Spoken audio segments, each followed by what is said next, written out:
Weekly options sound like the better deal at first glance. I'll give it to you. More cycles per year, more chances to collect premium, more frequent income events. If you're running the wheel strategy and you want to maximize what you earn from selling puts and covered calls, selling weekly options 52 times a year seems like it should beat the monthly options 12 times, right? It doesn't. And understanding exactly why helps you run a way more efficient wheel strategy operation, not just a busier one. Let me explain how options premium actually works over time, because this is where most people's, intuition, it starts to break down. When you sell an option, you collect a premium, right? That premium reflects two things: the probability that the stock reaches your strike, which is what delta measures, and the time value remaining in the contract. Time value erodes every day. The closer to expiration, the less time value remains, obviously. Here's the key point though. Time value doesn't erode at a constant rate. It erodes faster as expiration approaches. An option with 45 days left loses time value slowly in the first 2 weeks and then accelerates sharply in the final 2 weeks. That acceleration is what makes the 30 to 45 day window valuable for option sellers. When you sell a weekly option, you're working almost entirely in the accelerated decay zone.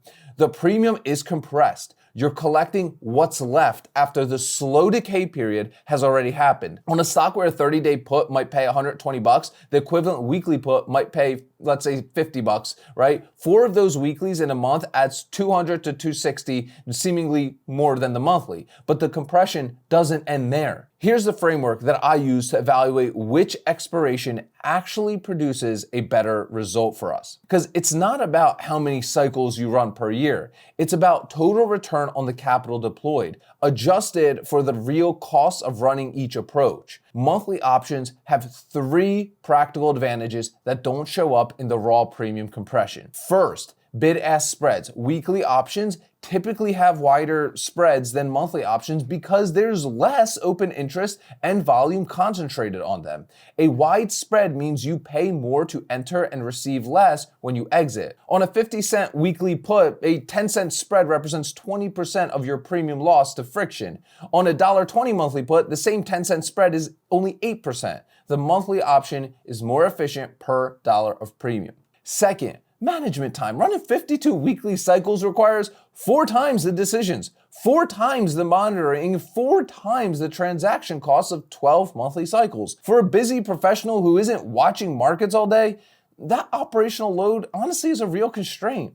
Third, the assignment risk is 4 times higher per year on weeklies. More cycles means more expiration events, means more chances for a bad week to trigger an assignment you weren't actually prepared for. Let's talk about the premium per day comparison, okay? Because the cleanest way to compare weekly versus monthly is premium per day of risk you're taking on. A 30-day put on a $35 stock at, let's say, a 25 delta strike might generate $1 in premium. That's roughly 3 cents per day in premium for the capital at risk. A 7-day put on the same stock at the same delta might generate, let's say, 45 cents, right? That's around 6 cents per day, nearly double the daily rate. So weekly options do pay more per day. The problem is that you're only accessing the highest decay portion of the option's life, and you're doing it 4 times per month instead of once. The operational costs, 4 sets of commissions, 4 bid-ask spreads, 4 decisions really starts eating into the daily rate advantage. Most importantly though, a weekly option expiring in a bad week can eat all of your premium from 2 or 3 clean weeks. The monthly option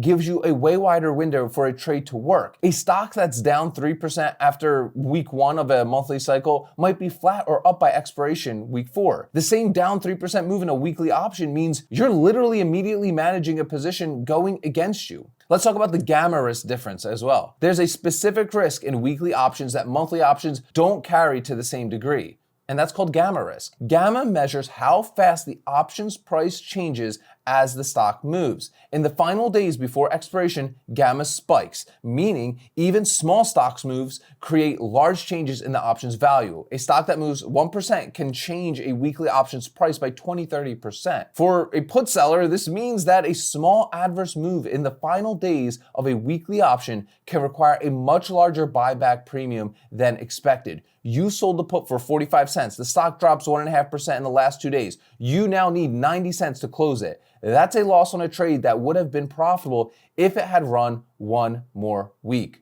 Monthly options have the same gamma spike in their final week, but you had 3 weeks of smooth, predictable decay before you even got there. Now, if you're just getting started with all this, I know today's video is a little bit more advanced, but I want to invite you to the Ark Options Strategy workshop. It's only about 90 minutes long. I break things down in plain, easy to understand English, and you also get my 15 favorite wheel strategy stocks, all under 30 bucks. You will find the link as the first one in the description of today's video. But let's talk about where weekly options actually make sense, because I even do them sometimes.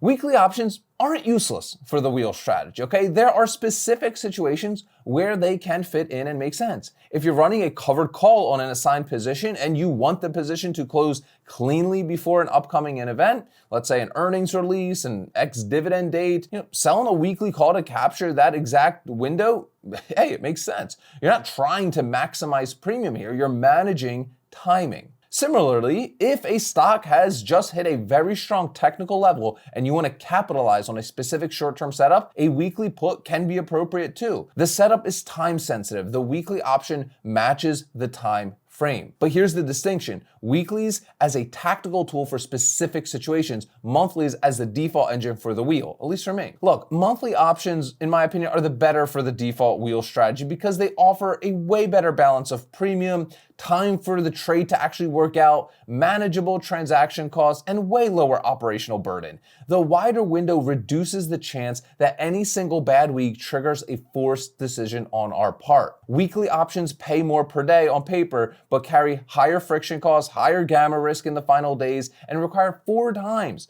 the management attention per month. For most wheel strategy folks, we aren't trading full time. That trade-off doesn't really make sense as a standard approach, in my opinion. The question isn't which one looks better in a simplified comparison, it's which one produces a better outcome over 12 months of real-world operation, including bad weeks, missed monitoring, and the compounding effect of transactional costs. For most people, that answer is monthly options, with weekly options reserved for, let's say specific situations where the timing just makes a lot more sense. Got some questions for you guys, as always, in the comments. Number one, are you currently running weeklies, monthlies, or a mixture of them both? And has your experience matched the theory, or have the weeklies surprised you in either direction? And number two, have you ever had a weekly option go against you in the final 2 days on a small stock move that a monthly option would have easily weathered? How did you handle it? Let us know down below in the comments. And if you're a beginner just getting started with all this stuff, make sure to attend the Ark Options Strategy workshop. It's 90 minutes. You get my 15 favorite stocks, all under 30 bucks. You get my 2 income calculators, as well as my full trade log template. Make sure to attend it. It's the first link in the description of today's video. Guys, remember, sell options, collect premiums, repeat.